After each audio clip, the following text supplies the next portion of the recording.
In this video, I'm going to show you how to get extended break in Once Human. So if you take a look over here, I'm at this location right now, which is kind of to the right of this Securement Silo PSI, and then below this teleportation tower, you can check my coordinates at the bottom right of my screen. It's the red sands area, level 48.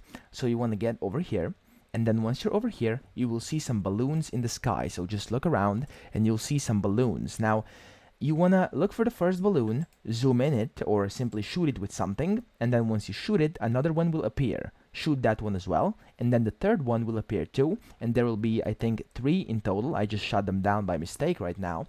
And then once you've done that, it will show you a loot crate that is spawned at this very location. Now you simply want to walk up to this location, press F, and as you can see, inside there is an extended break. So exactly what we're looking for. What you want to do is press F, and you've successfully obtained this accessory. Now, I hope this video helped you out, and if it did, please subscribe to the channel and help me out as well.